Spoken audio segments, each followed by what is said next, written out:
Hello, beautiful souls, and welcome back to The Voice Within. Today we're going to talk about charisma. Today we're going to talk about dignity. Today we're going to talk about what does it mean to be unshakable. So if you know me by any chance personally, or if you've been following my content, my podcast for some time, you most probably have noticed that I have quite different way of seeing the things in life. I always try to look deeper. I try to see what is underneath my own actions, what is underneath my words, what is underneath the words and actions of the people around me. So it's like detective in my own life. This is mostly coming from the place of trying to understand, being curious about myself and about the people around me, trying to build better connection with myself and with the people around me. And this kind of approach and the way by default I'm functioning is giving me huge amount of satisfaction in my life, because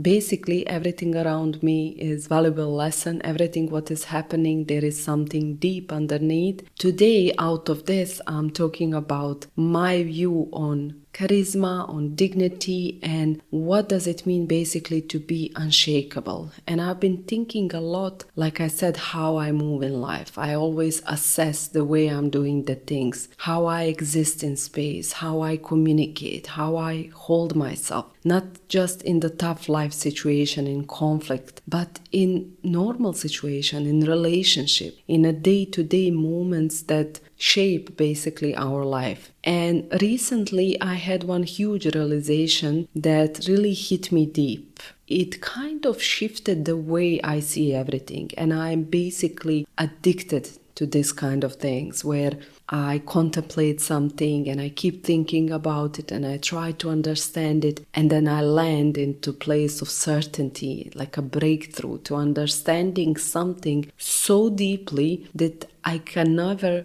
unsee it anymore. And this was one of that kind of situation. It was like a grand epiphany. It wasn't something that I didn't hear before, but it was a quiet understanding that how I move in life will basically determine how life moves around me. It's like some flow of energy in our life. What we put outside, it will come back to us. And usually when we say this, it sounds very abstract. It sounds like, okay, woo-woo, la la land, Delulu woman on the podcast of The Voice Within. But basically, what I came to understanding is that the life, it really functions this way. How we lead ourselves, how we move in life will determine how life moves around us. And I hope by end of this podcast episode, you will have better understanding of what actually I'm trying to explain you. Through all of my self-work, try to understand myself, the more I was digging, I came to understanding that dignity is key. For a long time, I've been walking with dignity. I was living it, embodying it in my life. I was trying, and I'm trying as much as possible to make it the crucial part of my life. And this is what I thought, at least. But then something happened. I was intentional in the way I was incorporating the dignity in my life. I am very self-aware. I was grounded. But when I look closer, I see where else I was seeking for validation. And it's so funny because I never thought it this way. I never see it in an obvious way, not in validation, not in external approval, but in the subtle ways that I didn't even recognize it, that I was still seeking for that love me, accept me the way I am, I'm worth of it, and I'm dependent on your approval. No matter how much I was self-aware and I was putting the dignity and grace in my life, I was still trying to be understood instead of simply expressing myself. I was still trying to be valued instead of simply embodying the value. I was still trying to be heard instead of simply speaking with certainty. And it's a huge difference in this. And this realization came full circle when I was listening one of the master classes about charisma. During this master class, the mentor said, and it stopped me in my track. She said, people can care about you, but that doesn't mean they value what you have to say. Wow, it was mind-blowing. I will repeat it again. People can care about you, but that doesn't mean they value what you have to say. In that moment, the breakthrough, instantly so many things in my life clicked into place like a puzzle. The conversation where I was fighting to be heard. The space where I felt unseen despite being cared for. The relationships where I was mistaking warmth for weight. It all made sense in that moment with just that simple sentence. People can care about you, but that doesn't mean they value what you have to say. And the moment you realize that, the moment you embody it in yourself, in your body, you can feel the weight of this sentence. You literally cannot go back. You literally stop seeking something that was never yours to earn. And that is the shift we are breaking down today. For years, I believed that if someone cared about me, they should naturally respect my words. They should listen what I speak. They should consider my perspective. They should value my presence. But after this huge breakthrough, I realized that this is not how it works. The care itself, it's emotional, it's warmth, it's attachment, it's affection. But the value is weight, it's presence, it's respect, it's I am here for what you have to say and I really want to hear it. And we make mistake between care and value all the time. Think about it. How often have you been in a situation where someone loved you but they didn't listen to you? How often have you been in a space where people cared about you but they didn't hold your perspective with weight? How often have you found yourself explaining, over-explaining, proving, justifying? Not because the people who listened, they didn't care, but because they didn't value what you had to say. And this is a real trap. We assume that the care and value should come together in a one package. So when they don't, we fight for the value. When they don't value us, we fight for value. We push to be heard. We prove our perspective. But if we look deeper, the moment you start trying to earn value, you basically lost it. Because value, it's not something we demand, it's something we embody.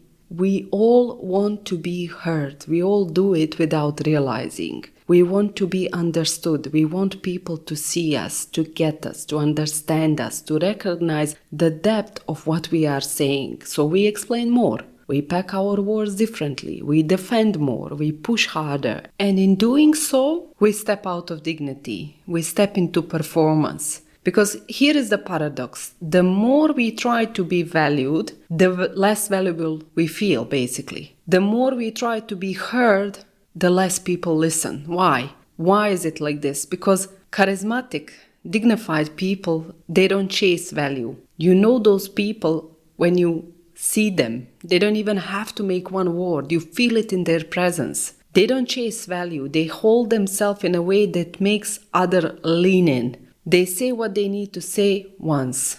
They don't repeat themselves to people who already heard but choose not to listen. They just let their words stand without seeking agreement or any kind of validation. And that, when we can do that, that shifts basically everything. Because when you no longer need someone to validate your voice holds more weight. It's more valuable. And after I realized this, I understood basically in how many areas of my life I was still pulling for that validation, pulling for that value. And then I asked myself, okay, now I understand the places where I'm doing it, where there is care, but there is no value. So I cannot force people to value my words. But then how do I stop getting pulled into the cycles of proving, performing, and seeking? And what I have understood, again, it all comes back to dignity.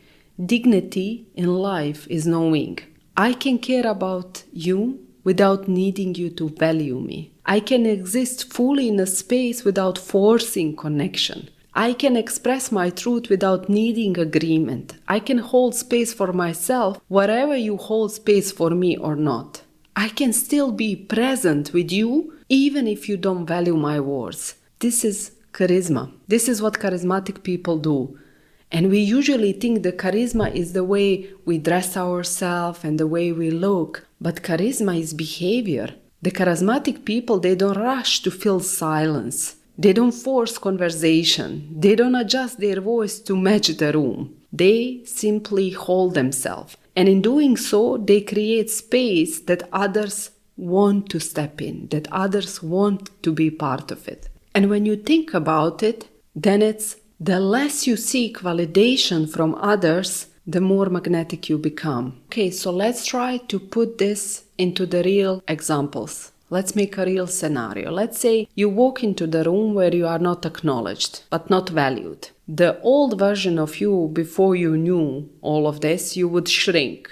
You would maybe try harder to be seen. The dignified version of you, the one you choose to be, you exist fully in the room without forcing space. You contribute when you feel called to, not to seek approval. You hold the wand, but you don't chase connection. So basically, I am here and I'm ready for connection, but I'm not gonna force it. I'm not gonna demand it. Your presence alone is enough. Or let's say when you are in any type of relationship, you share your opinion and person inside of that relationship gets defensive. The version of you before this understanding would maybe over-explain or would try to push harder, would try to find different words to be understood. The dignified version of you would say, you say what you need to say, I will say what I need to say once. You let go of needing others to agree with your opinion. Your truth remains your truth, whatever they accept it or not. And it's not arrogancy, because you still value what people say, but you just don't allow that they disvalue what you have to say. And you will not speak if they don't want to hear, if they don't value what you have to say. In this case, then I don't mind not talking if you don't value what I want to say. It's such a huge thing in the way we deal in day-to-day situations. And like I said, usually we think about charisma, that it's the way we carry ourselves, the way we dress, the way we talk, but it's basically behavior. Charisma, it's not about being liked or what everybody likes, so therefore we are charismatic. Charisma, it's in the behavior. It's in the feeling we create in the people. It's in the way we hold ourselves. And dignity isn't about being heard. It's about how we hold ourselves. The moment we stop seeking validation, we become magnetic. The moment we stop trying to be valued, we become valuable. The moment we let go of proving, we step into the presence. If you think about it, some valuable item, let's say some fancy luxury store, they don't come out in front of that store shouting, oh, our item is very valuable, please come and buy it. Let's say Dior, Chanel, any kind of high-end luxury brand. They have presence, still presence. Who wants to buy it will enter. Who can afford it will buy it. Who values luxury will know where to go, where to find them. They are valuable the way they are without needing to prove their value. The most charismatic thing we can do is to be rooted in ourselves. Now, as we understood all of this and we understand how does the dignity function, how does charisma function, how does being valued function, what does it care for mean? It's not about understanding. This is not enough. What we really need in our life is embodiment. And this is where the shift happens. It's in the action. We don't become charismatic just by knowing this. We don't move with dignity just by realizing all of this. We have to practice it. We have to sit in the discomfort of not filling every silence. We have to allow ourselves to be misunderstood, unliked, unvalidated, without changing our stance. And this often is very, very uncomfortable because it triggers our primal need to be validated, approved, loved, accepted. But if we have understanding of this, awareness of this, we can catch ourselves in those moments when we are seeking validation, approval, acceptance, and move differently. With discomfort, not without discomfort, because most of the time people don't make the changes in their life because they think that it should be comfortable. The change, any change, physical, mental change in life, it's not comfortable. It comes with a lot of discomfort, and this is where the growth happens. The presence is stillness, is groundness, is certainty. Like that luxury brand, you exist, you don't prove. And seeking attention, like let's say Temu, they are the first one coming to my mind, is explaining, proving, manipulating, trying to get you inside to see that, oh, we have value, but basically there is no value. We all know that there is no value in Temu, but we are just attracted with the shiny manipulation that pops out. So in the real life situation, how I understood it, that we can make this change is speaking with weight, not extra words. When we say something, we really give ourselves time to be silent, think about what we want to say, and make those words be valuable. We can hold eye contact without waiting for reaction. Because what we usually do, we say something and then we observe what another person might show in their body language, and based on that we decide whatever they like what we said or no, and based on that we adjust our response, which is again some type of manipulation so that people see us differently than we are. We need to learn to pause. We need to learn to pause in conversation. And now after this realization, I basically understood that I will really have to learn this, to pause, to don't rush to fill the conversation. And on the end, I think it's very important to let someone misunderstand us without immediately correcting them. Say what you mean once and let the truth speak by itself without you trying to over-explain, pack the words in a different way, be accepted in a different way. Just let it be. Just be a luxury brand. Be presence. And notice what happens when you don't seek validation. Notice how people start to listen to you when you stop proving. And I was testing this for a few weeks already now with my son, with my immediate family members, just testing to see what does it actually happen when I don't try to fill up every silence with the words, where I just say the thing once, where I accept that I can be misunderstood and still hold my ground. The first thing that I notice is the way my child behaves. The boundaries became lighter, his cooperation became stronger, because he feels that full presence in every word I make. And this is the energy shift that makes charisma basically effortless. And I think this is one of the most powerful mindset shifts that we can make. Whenever we feel urge to explain, to justify, to overcompensate, ask yourself, do I need them to agree with me? Yes or no? Do I need them to validate my point? Yes or no? Do I need them to see my value? Yes or no? Because if it's yes, then we have to understand why do we need all of these things. And if it's no because we already know our value. This shift pulls you out of performance for validation and into the real unshakable power. It lets people feel your presence instead of being overwhelmed by your words. And again, over here comes discomfort because we are trying to do something new. We never did it. It's uncomfortable and it's normal. The more uncomfortable it is on the beginning, that means that growth is bigger. But with the time, discomfort will fade. It will become second nature. So while we are in discomfort, can we hold discomfort of not being immediately validated for our words? Can we sit in silence without rushing to fill it? Can we let someone have their perspective without pushing others? Can we just let them exist? Because this is where charisma and dignity solidify. Most people break in the moment of discomfort. We rush to explain, we rush to fix, we rush to kind of ease the tension in conversation especially. But the most powerful person in the room is the one who can hold tension without pulling away. Now when we have all of the understanding of value, care, dignity, charisma, presence, all of these things, there is one missing piece. And the missing piece is, why do we struggle to hold this level of power in the first place? Why we are not like this always? This is the part where we have to go deep into conditioning, into our responses, how fear make us over-explain and prove. I call this responses the protector responses, the part of us which is trying to protect us. Why are we wired to seek validation? how we detach from old validation loops. We don't just wake up one day and say, I will no longer explain myself.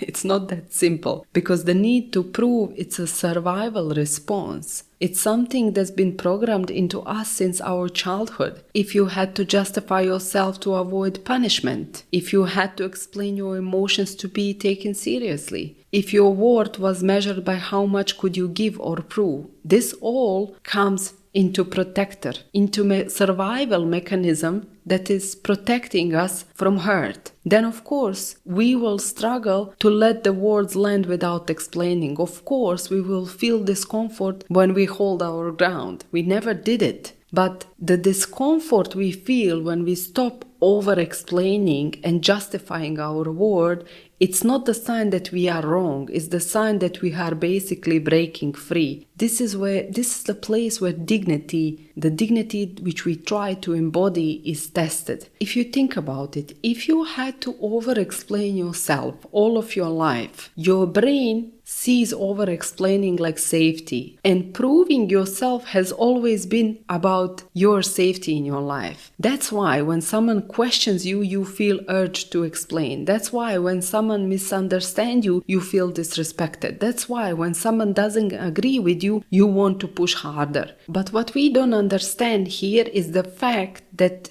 we are not in real danger if somebody misunderstands us. We are not unsafe if somebody doesn't validate our point. We are not losing power. We are basically stepping into the power. This is where most of the people fail, because the moment discomfort kicks, we go back to explaining. We give away our dignity to feel safe. The shift, what we can do to change this and to step into the real unshakable power, is to let the discomfort exist. Feel it, but don't act on it. Because every time you hold your ground instead of proving, you rewire your brain. You shift from survival to presence. You move from reaction to power. So if you have spent all of your life seeking for validation the way I did, you just won't wake up one day and just stop seeking for validation, because validation itself is addictive. It gives us that feeling of temporary security,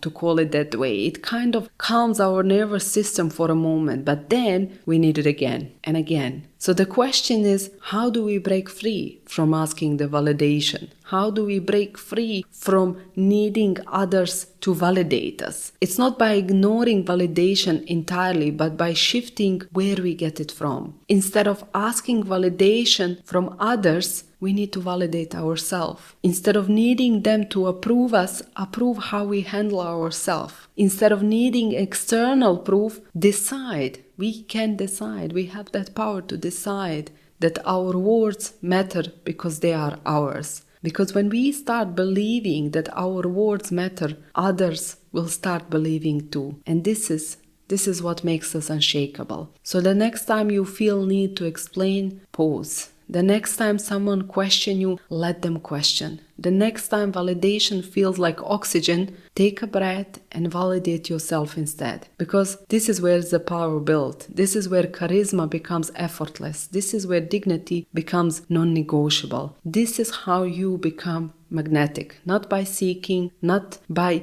attracting and running and manipulating, by being in a presence. That will be it for this podcast episode. I really enjoyed sharing this thought process with you today. It really came from raw experience, from bottom of my heart. I know you will find huge value in this podcast episode. Share it with whoever could have value in it as well. And we talk more next Sunday in the next podcast episode. Thank you for your time. Thank you for listening, and see you next week. Bye.